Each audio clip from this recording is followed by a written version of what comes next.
Hello everyone! Today, let's take a look at my variant of the popular PvE barrier scrapper. As the name suggests, this build can provide a lot of barriers and overall sustain, keeping you alive even in the toughest situations while still performing good DPS. It shines in the small-scale PvE environment, in the story and especially while killing tough enemies. I've been able to solo every single Heart of Thorns hero point with ease, for example, after someone said it's impossible. It's also quite viable in fractals and dungeons when playing with packs. And I had some fun with it while roaming in World v World as well, but there are better builds for those scenarios for sure.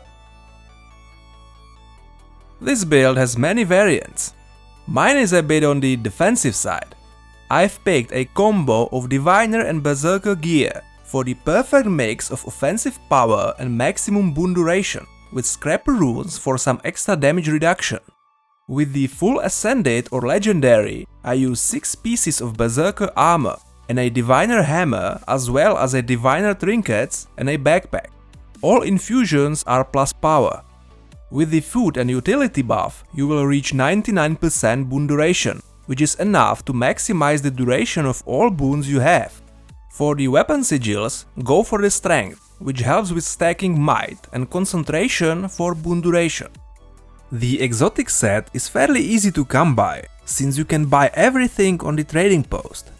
Just search for the Diviner and Berserker for the armor and weapons, and Serpentine for trinkets. For the backpack, buy the currently cheapest Lucky Lantern with selectable stats. When it comes to food, there are tons of options. My favorite one is Scoop of Mintberry Ice Cream for extra precision and lifesteal on crit.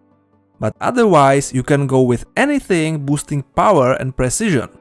For the utility is without a doubt the holographic Super Cheese, which gives almost 100 extra power and the remaining concentration. The gameplay seems simple, but it has a bunch of hidden synergies you have to learn. There are no rotations, it's all situational. The damage dealing part is super simple. Use hammer skills with the Shredder and Blast Gyro on cooldown, otherwise spam auto attacks and that's it. CCs are not great, but also not terrible. You can use Hammer 5 followed by Hammer 3. Blast Gyro is another strong CC as well as Tool Belt 4. Then, a bit of soft CCs from Mortar 3 and 4. Unfortunately, for some bosses it's not enough, even all of it together. Self-buffing is also quite simple and important. Besides the boons themselves, you will get healed with each application with the trait Compounding Chemicals and reduce incoming damage with Iron Blooded. 25 stacks of might will come from auto attacks alone with the Strength rune. Permanent Fury from the short fuse every time you hit with the explosion. This can be easily maintained just by using Hammer 2 on cooldown.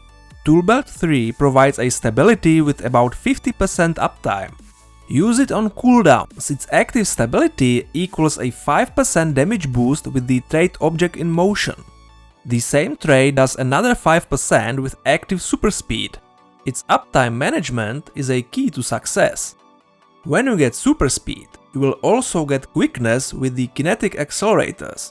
You will have way more overall super speed than you need, but it doesn't stack well in duration, so you can't just fire up all those skills at once. Your main heal, Tool Belt 1 and Tool Belt 2, give super speed on demand, while remaining 3 gyros on the end of their effects. It's not that hard to time their usage with, let's say, 5-second delays.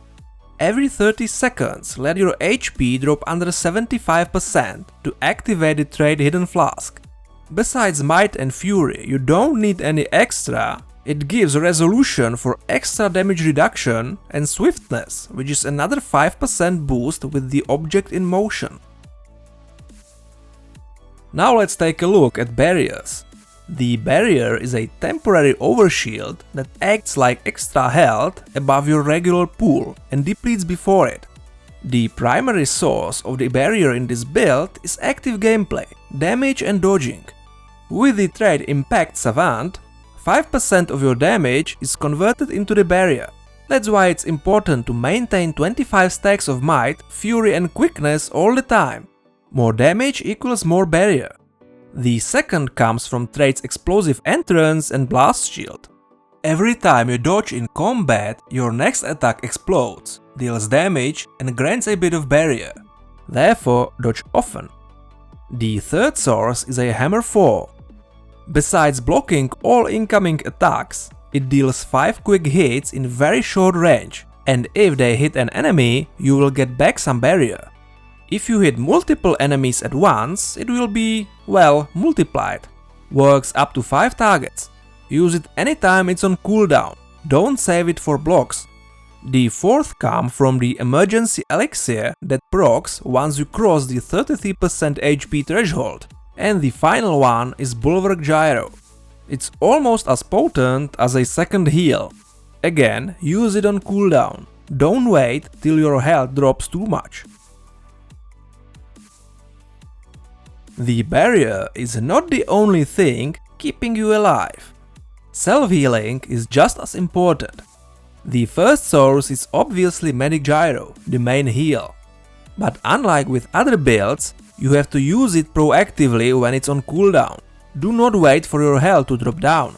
The second source is again damage, but this time only from skills that counts as explosions, thanks to the trait Big Boomer. Here it's again a mine after dodge, courtesy of Explosive Entrance. Hammer 2 also counts as 2 separate explosions, and finally Mortar 1 is a spammable explosion.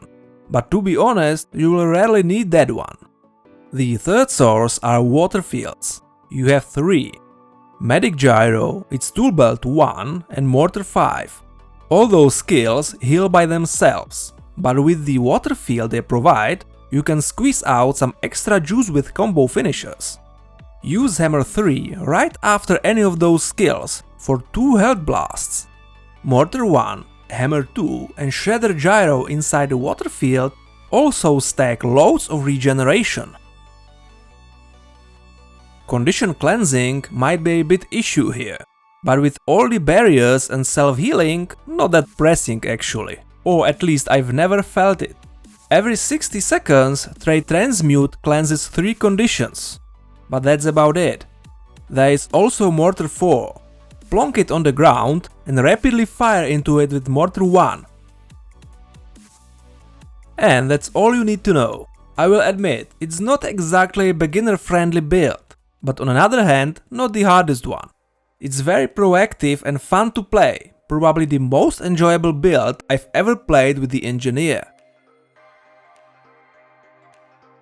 That's all I had for today, so if you enjoyed, don't forget to subscribe or leave a comment and stay tuned for next time.